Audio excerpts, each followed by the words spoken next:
Welcome, everyone, to the L7C Podcast NBA Playoff Edition. Today, we are going to be talking about the first round of the 2025 NBA playoffs and previewing the second round of the NBA playoffs. We have the NBA aficionado with us, Mr. Evan Debo. How are you doing today, sir? I'm doing well, Martin. How are you? I am doing great. We are recording right now at 5:03 p.m. on a Sunday, about 57 minutes away from, spoiler, the Cavs playing the Indiana Pacers in a game one of the second round. Yep. And then the completion of the first round to follow tonight, where we have our second consecutive day in a row of game seven Mhm. with Rockets and the Golden State Warriors. Yeah. And since that one's going real quick, Evan, because by the time this podcast comes out, the winner will be decided. Who you got winning that game seven? I don't think both of us thought it would get to this point, No, but we are here. And a winner go home in Houston. we are. Selfishly, I don't want any other franchise tied to it. I mean, as long as you've got, the rocket launcher that is Steph Curry on your team, you've got a really good chance.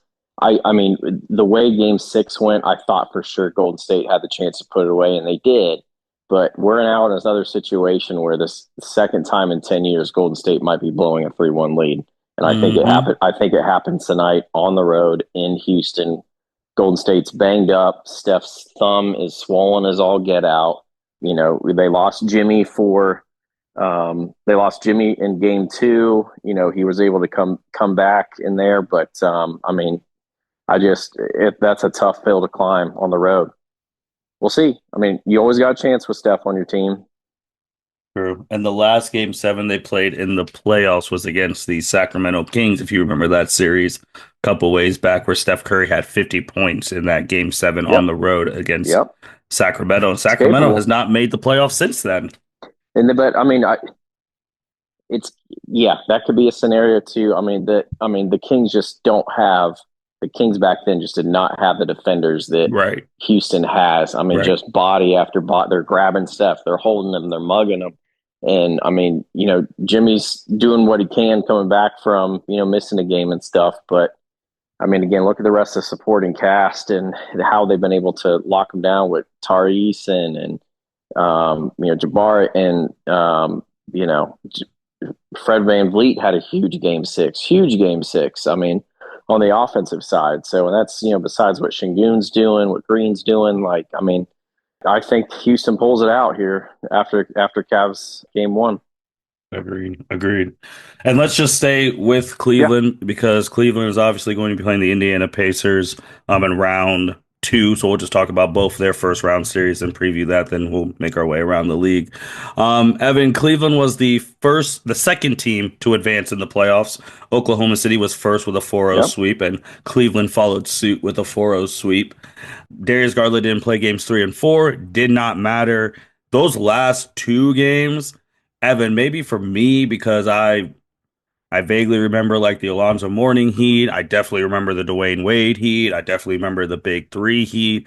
I even remember the Jimmy Butler heat that went to two finals.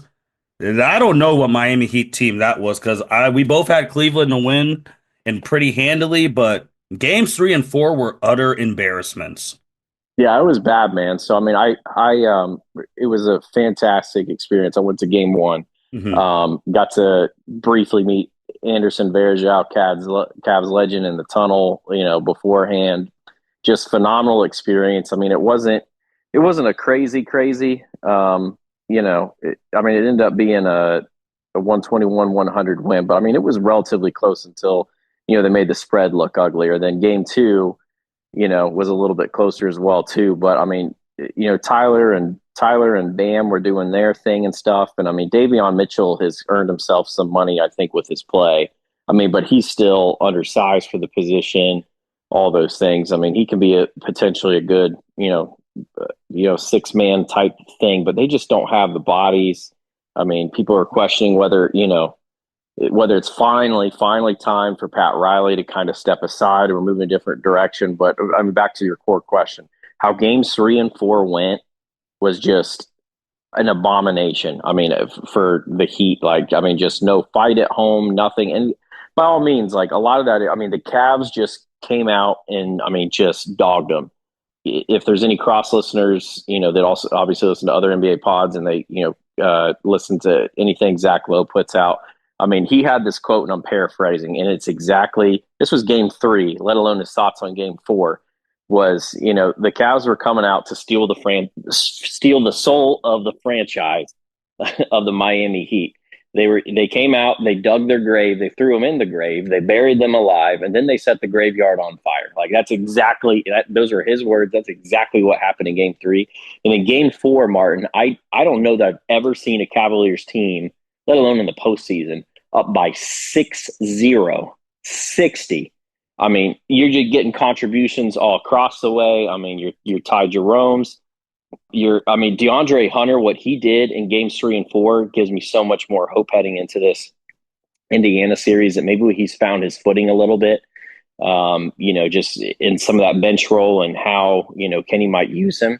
But he was eating the glass in a way that we needed to because, the Heat just gang rebound and get you all these second chance points and everything else. But I mean, it was just a mauling. I think looking ahead to what we'll get to in a second with the Pacers series coming up, starting here top of the hour. Again, it's tough to like get super hyped about what we just saw because Miami was truly that bad. Agreed. I have nothing more to add to it. It's just the fact too that you're that bad, and it was at home. Like that's the thing that's like Yeah, it was in Miami, like games 3 and 4. I thought they would at least get game 3, lose game 4, then Cleveland closes it out in Cleveland in 5. But no, it just I was just appalled. Like I was happy as like a Cavalier fan, but like appalled as a basketball fan, if that makes I mean, sense. Because I was like, you certainly expect Wiggins to give you more than what he gave in that series. mm-hmm. I mean, Bam. I mean, Hero was held in that final game to 4 points. Now, obviously, at a certain point, they didn't pay him a lot, but 4 points in 30 minutes on 1 to 10 shooting. I mean, they just locked him up. I mean, Dean Wade, Ice, and spare minutes coming off the bench, to help out with what some of the starters and stuff were doing. But it's just an interesting piece on the Heat season. I mean, a year ago, Jaime Jaquez was, oh man, what if, of course, the Heat nailed this pick. Of course, they had him contributing.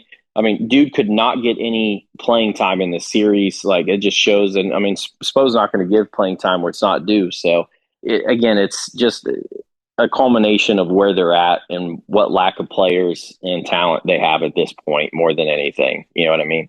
Agreed. Agreed. So then the team that the Cavaliers will be playing against the Indiana Pacers, they finished off the Milwaukee Bucks in their series in a 5-game gentleman's sweep. Milwaukee, since winning that championship, haven't made it to the Eastern Conference Finals at all. They barely even, I don't think they made it out the first round once. So it wasn't any of the fault to Giannis. I mean, if the last game, like the do or die, Giannis had a 30-point, 20 rebound triple double. It's just Gary Trent shoots you into the game in playoffs, but I mean they lost what it was. They were up 7 or 8 with 40 seconds to go and lost the game in overtime. And then I mean Gary Trent wide open when you're just playing the foul game because you've got the possession under 24 seconds and just right between his legs and between his hands between his legs. And, Pacers go down and, Tyrese was just so strong down the stretch. I mean, especially in the fourth quarter in general, just to get it to the point where it's back in overtime because they're looking so strong. But I mean, I don't know what the Bucks over leverage themselves with after the first title, like you do, you double down, you triple down, you re-up your folks, you make some trades, bring in Dame, who's kind of starting to, fall off injury wise with how you expect a, 37-year-old ish superstar to go, had the blood clot stuff, was trying to ramp up to come back. But I mean, that easily should have gone back to Milwaukee for a game 6. It was just inexcusable, falling apart. I haven't seen something like that in a while in terms of collapse. No, and here we are with them out. Cavs versus Pacers, Ohio versus Indiana. For people in the Midwest, pretty great that these two states are going to be going at it. So you can travel if you have the cash and all that. You can go to all the games if you have the cash and the time. And we'll just preview this right now before we go to the others. Let's go.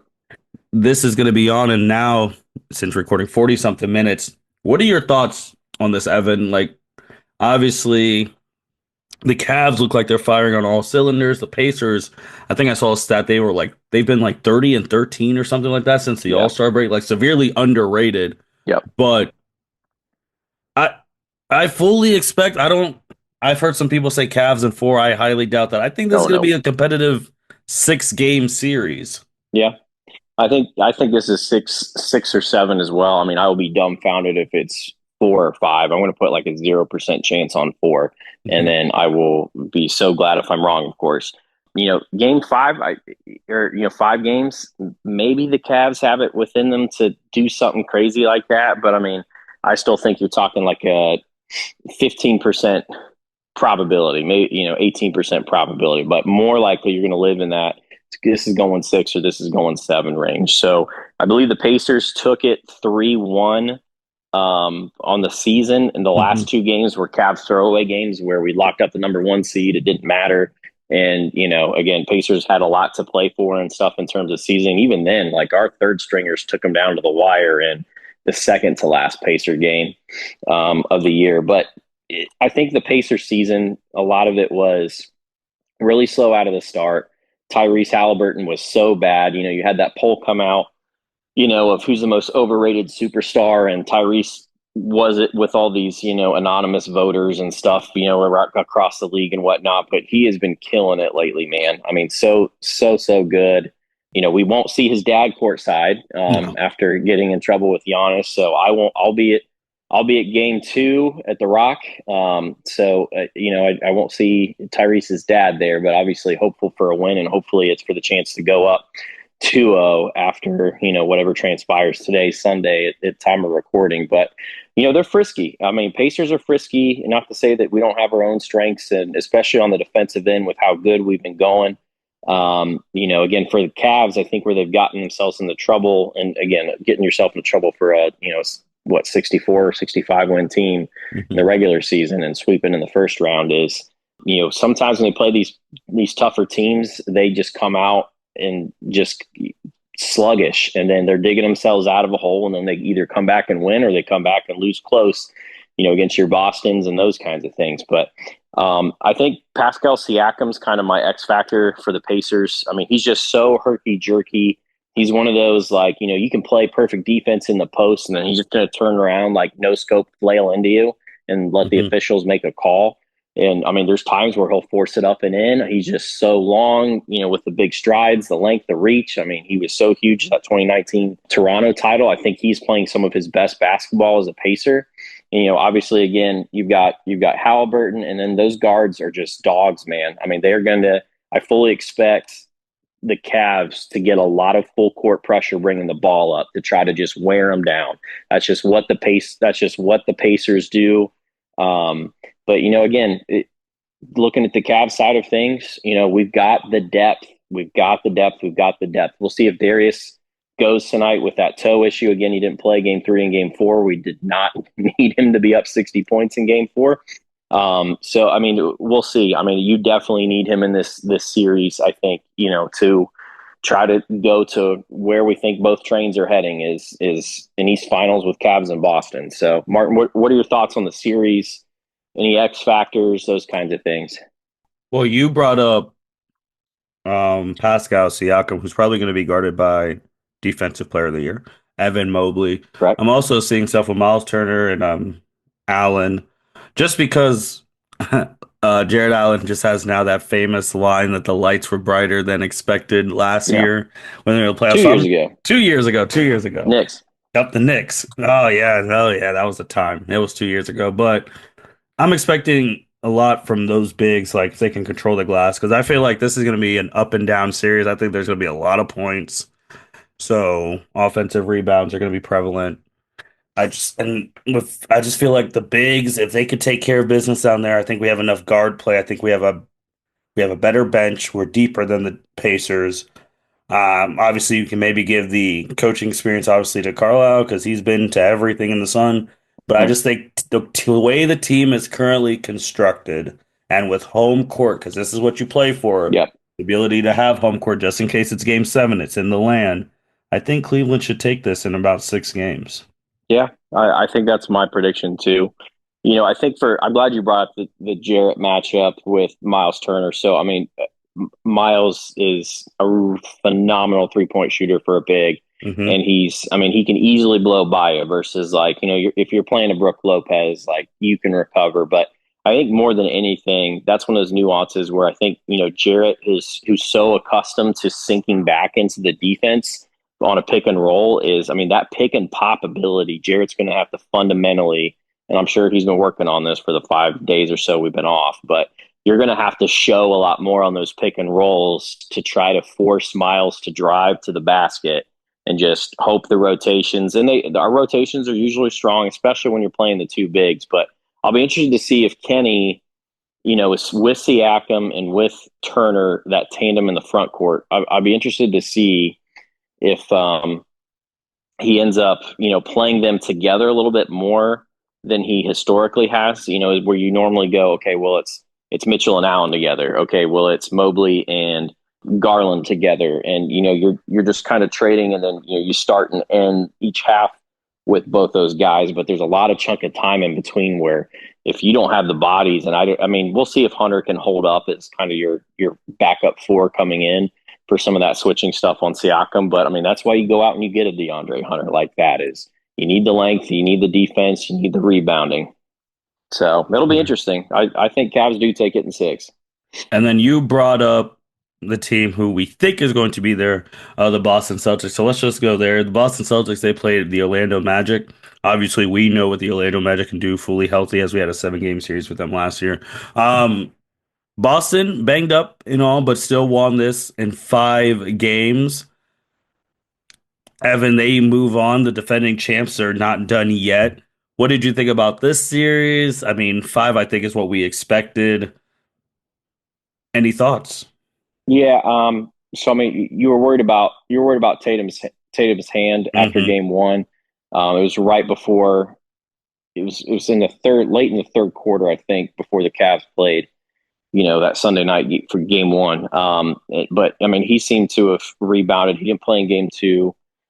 Boston he obviously takes it in 4-1. Magic won game three. I mean, but such a physical series. I mean, and that's what the Cavs faced last year going to 7 with Orlando is Yeah. like they just muck the game up, and they don't have the shooting and stuff to kill you that way. It's physical, it's grueling. It's just grinding. Paolo's just balling out, and Franz was good, but I mean, still same old same with Franz is he's just so shaky with that jumper. If he ever gets that figured out, man, I mean, that stuff's scary. But they just didn't have the perimeter shooting, and Boston is the best in the business at that. So, you still got some questions about how long can Porzingis hold up. Still got some questions about a little bit about Jalen's knee, but I mean Boston took care of business like we expected them to, and I mean it's a long way to the East Finals and the finals. So we'll see how they progress into the next round. And then even with Boston too, just quickly, like we talked about Jason Tatum's hand when he didn't play in game 2, but when he came back in game 3, 4, and 5, game 3, 36, game 4, 37, and 14 boards, game 5 closed out 35. Yep. I mean, just ridiculous. But yeah, I just it was just a matchup issue for the Magic and them. But the other series that just concluded, which I think you and I were both mostly Mhm. excited for in the East, the New York Knicks and the upstart Detroit Pistons, who turned everything around. That was a very fun 6 game series. The Knicks just closed it out this past week on a Jalen Brunson game-winning three. Evan, that series was fun, man.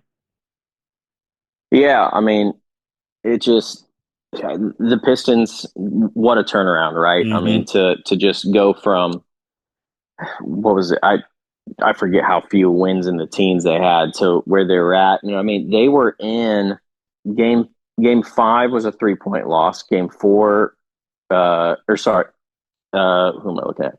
Pistons. Sorry, yeah, uh, yeah, game five, lost by 9.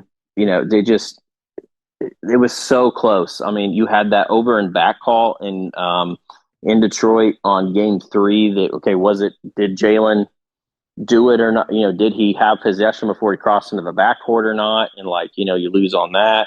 You had the Tim Hardaway foul, but I mean, it's so tough. Like again, back to just JB being JB, and like JB's good at what he does. He did all of this for the Pistons this year, but they could not challenge that foul at the end of the game because he used it on a worthless out of bounds play in the first quarter. You just can't do that in the playoffs. Mm-hmm.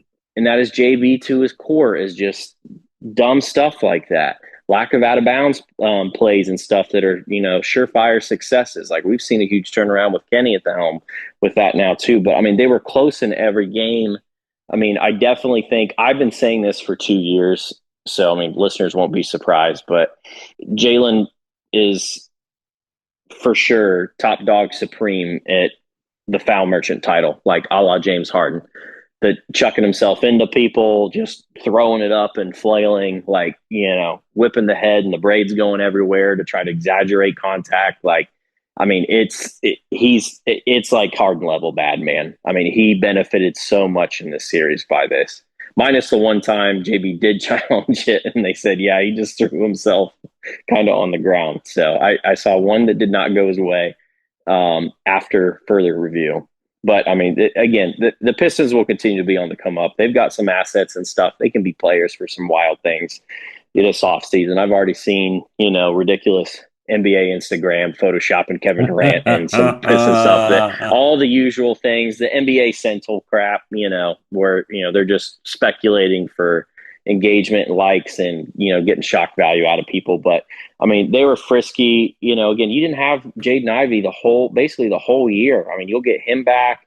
They lost Beef Stew, early on too. That's another guy to, kind of help a little bit with the board disparity. But, the Knicks advance to play the Celtics. I mean, I honestly expect the Celtics to make pretty quick work of the Knicks.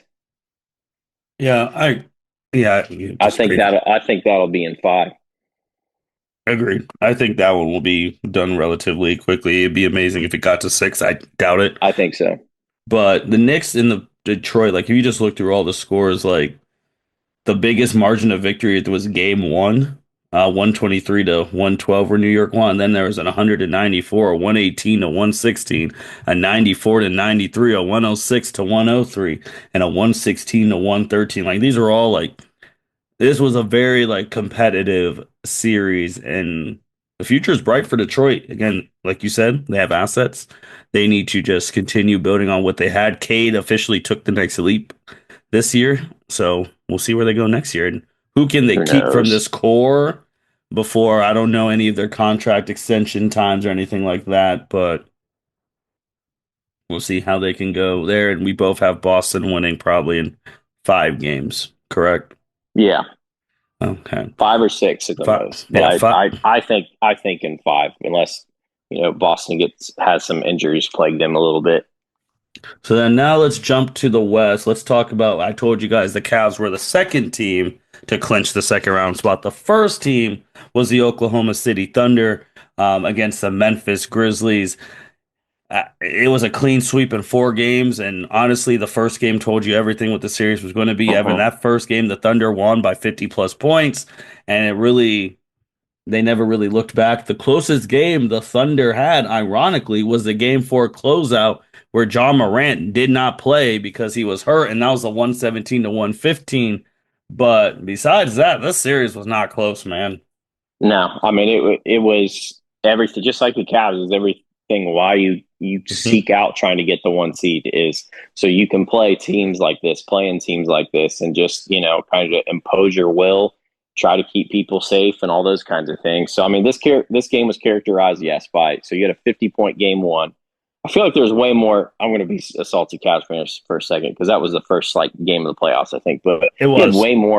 You had way more like, oh my gosh, is collectively in the NBA circles and media and podcasts about that 50-point spread at one point during the OKC first game against Memphis. Then you did the Cavs up by 60. Like let's give them both their due. Like these are some bad, strong defensive team. Like bad in terms of my wallet says bad something on it if you're a Pulp Fiction fan.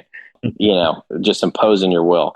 But so that game two or that game three, Martin. So that was the other piece that stuck out to me. First off, I was sweating a little bit towards the end when they had the largest second half comeback in NBA postseason history. But Hmm. Memphis was up by 28 in that game. Yes. You have that play that changed everything. Where you have the breakaway with Ja, Dort's the trailer, and he kind of slips, trips, something, knocks Jaws out or Jaws legs out from underneath him. He's done for the year. I mean, and obviously things go from bad to much, much worse when you lose Jaw. And then, I mean, the energy went out of the building. I mean, again, they lost the 28-point lead. OKC came back.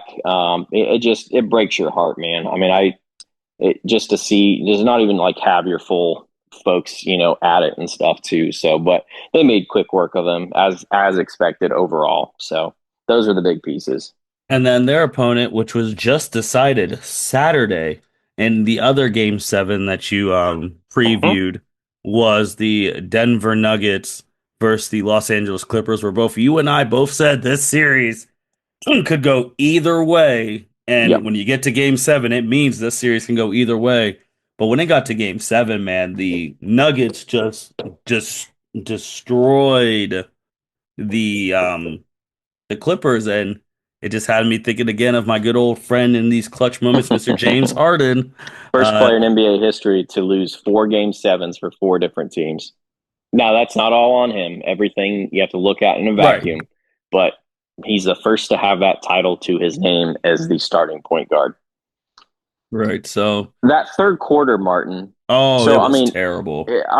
so good on the Nuggets for coming on and figure something out, but it really go back yesterday to the second quarter. So you're going back and forth. For a good chunk of the first, the Clippers were up. Heading the second, the Clippers were up, and then you started to see the pendulum swing a little bit. Russell Westbrook had himself a game. I mean, I think he Hmm. hit his first two 3-pointers. They're doing the typical let's leave him a mile open, and if he beats us, he beats us. He came in with high energy for Jamal Murray. I mean, he was pushing the pace. He was attacking the back. Like there was one point where they were just like, I guess Russell Westbrook could still attack the basket, and like he got to the foul line a couple times. Like it was because of him. And then when they got some of the starters back in and stuff with Gordon and Murray and Joker, that like, okay, they had that 10-point spread before second half, and then they just continue that momentum in the third. I mean, Batum wasn't hitting the shots he was. The Clippers just stopped playing defense. Like this Stan Van Gundy hailed defense that was so good all season long, put them in the spot that they were. I mean, everybody was just blowing past them. That was probably of his young career. It, maybe the best 2-3 game stretch for Christian Brown. He was Hmm. hitting timely threes. He was playing great defense. They were trying to seek him out and stuff on switches and do the ISO stuff. I mean, at the end of the day, there's only so much Kawhi could do. Big Zoo kind of fell apart towards the end of this series. That wasn't talked about a lot for his, dominating as he was, especially game one. But, you know, Adelman thrust into a role he shouldn't have been when you fire your coach like 5 games before the postseason. Gets it done. And who knows if, Mike Malone could have gotten this done either. But, stressful situation to get 4 wins out of that series. And the Nuggets figure it out. So now the Nuggets will be playing. OKC, right? Yep, they'll be playing OKC. Game one is actually Monday, so Yep. we're recording on Sunday. Game one will be tomorrow. I am very excited for this series because you have the MVP of last year, Jokic, probably versus the MVP of this year when that officially comes out, Shea. And obviously, Denver's already won a championship, and you and I know if OKC needs to wants to take this next step and make it to a Western Conference Finals, you're going to have to beat a championship pedigree team, and you got to beat the best player on the planet. Which, if you want to make the next step, this is the perfect way to do it. Who you got in this series? I'm telling until I have like a reason to injury wise, something else. I mean, I think OKC is going to get pushed a little bit. I just think Denver might have found a little bit of something towards the end of there. Yeah. Um, but I still expect Oklahoma City to come out of this series. I mean, I, I definitely I definitely think it's a tougher test than the Clippers, and obviously hindsight's 2020. Just watching the Clippers fall apart at the end, but the Clippers were a really good team. I mean, I Yes. think that they could have like if you, I mean, sticking Kawhi, like they just don't have. Denver just doesn't have that. We're gonna, we're just going to absolutely make Shea work for everything, guy. And the Clippers had that in a couple. Even Chris Dunn would have been a menace on him for good parts of that series, you know. But I expect OKC to get it done. I'll maybe be generous and say it's a six gamer, Agreed. as That's opposed right to a where I was five, landing. but Yep. it could well be a five. That's where I was landing with as well. I think it's going to be a 6 game series with them. And again, we don't know. Like Joker's the best player in the world, so he's automatically Yep. probably can get you one. And then you never know what Jamal Murray's going to play and things of that I nature. But I think but I mean they OKC went and wins. they addressed the post issues that they know they needed last year with, you know, obviously getting you get Chet healthier back. You know, they go out and get Hartenstein. So I mean, you've got bodies to throw at him, but I mean, they are just demons in the passing lanes. I mean, it just Dort, Caruso, um, Jay Will, Jay Dub. You know, they just and Wiggins off the bench is. I mean, he can just go off on a heater himself too. So I mean, and that's obviously against. I mean, you've got your two MVP candidates here, ready to rock and roll. So I mean, it'll be a fun one. And now the one series you and I we got wrong in our first round preview. Yep. The one we did perfect on every other series but this one. The Minnesota Timberwolves versus the Los Angeles Lakers. For anyone who is a major basketball fan or just a sports fan in general, and you have social media, you've probably seen for the past couple months all the Lakers in five memes, this and that, that have been very viral.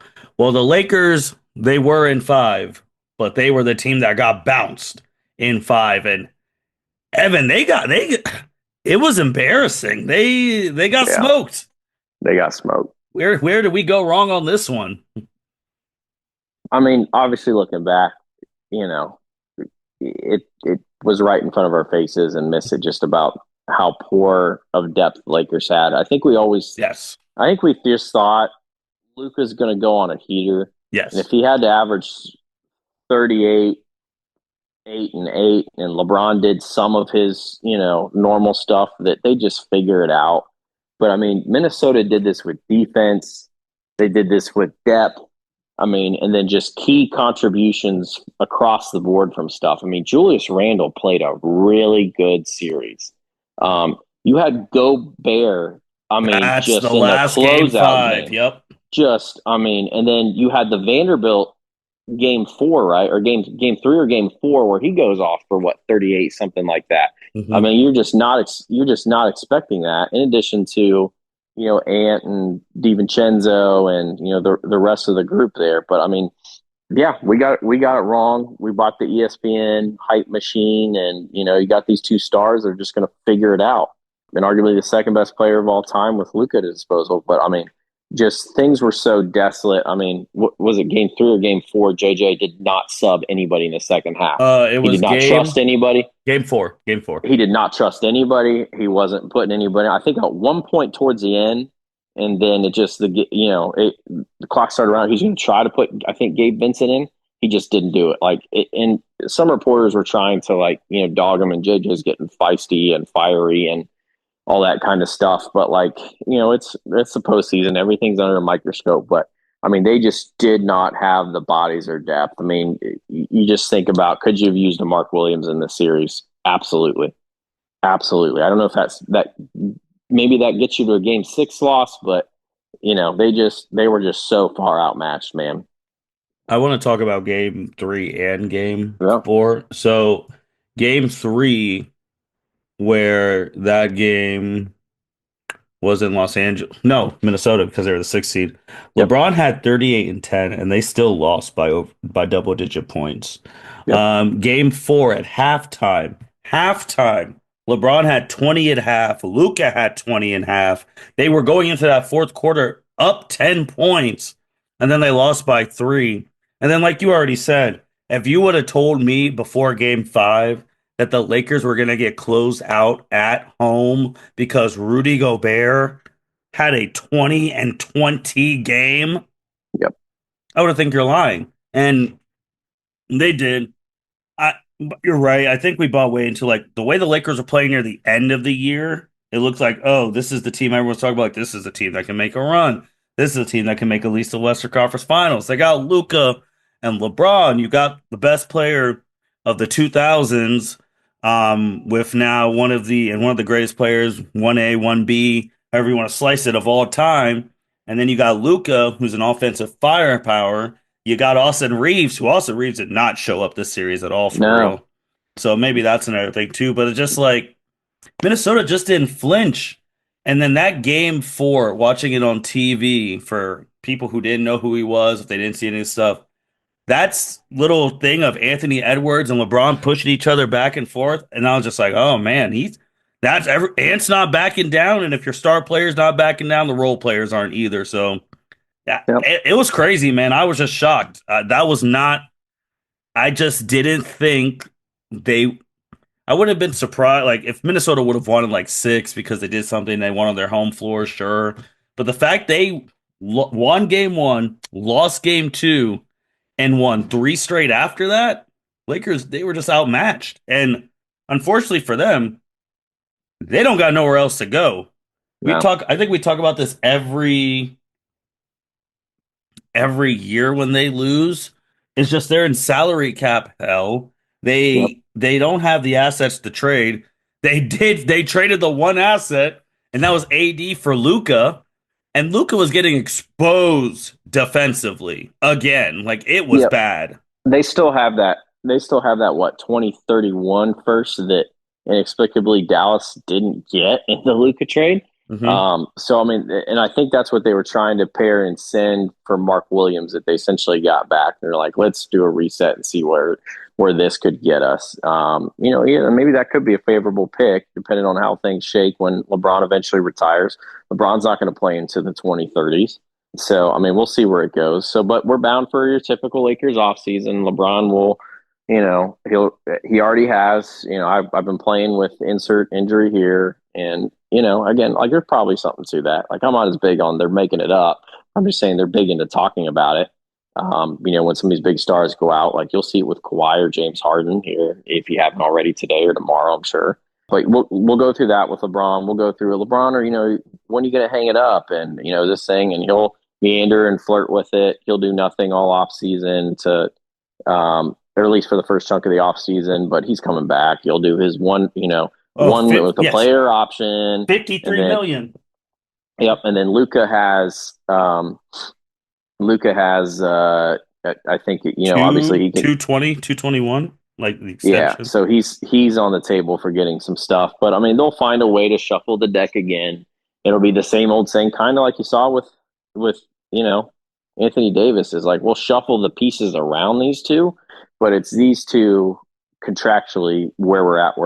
LeBron will not take anything less. I mean, this is the Oh, last 12 absolutely. months of this could be last 12 months, could be last 24 months. He knows there's a ticking clock here in terms of him maximizing his earnings and playing in the National Basketball Association. So I mean, we'll see where it goes. I mean, those will be all your off-season storylines for stuff, and then they'll project the Lakers to be the second or third seed next year, Yep, something and then here crazy. we And go yep, with everybody no. just I mean, we see it in college football, right? I mean, you're Mhm, just like you'll put up like, oh, a legacy program, Michigan should be in the top 10, or Florida should be ranked in the top 25, and by the end of mhm, it, Florida's got like six losses, and you're like, what are we doing here? mhm, mhm. Legacy names, and people just continue to buy the hype, bid markets, all those things. So, Martin, you'll have Minnesota advance to play Golden State or Houston. I think there's different ways this could go. I actually like Houston in there because I just feel like if it's Houston that comes out of this, I think this is going to be a long series. I think Minnesota's capable of punch counter punch going with it. Mhm. But then I also think this is definitely the weaker of the two series. I just think Houston's inexperience versus I think at some point Minnesota will get caught up with depth and some defense stuff if they played Denver or OKC on the other side of the bracket. But I just how much longer, even if Golden State pulls this out tonight, how much longer can Golden State go with Curry's thumb how it is, with aging Draymond? You've got kind of all these folks in the periphery, Jimmy Butler, who's, not entirely 100% himself. I mean, how much longer can you duct tape this together? I only think they can only duct tape it together for this game. Like there's game Yeah, 7 that they're yeah. playing after this, even if they advance. I think Minnesota too much Four size. quarters worth of duct tape. I don't think they got another series worth of duct No, tape. I don't think they do And I either. don't think they have another series worth of duct tape to make it competitive, Martin. No.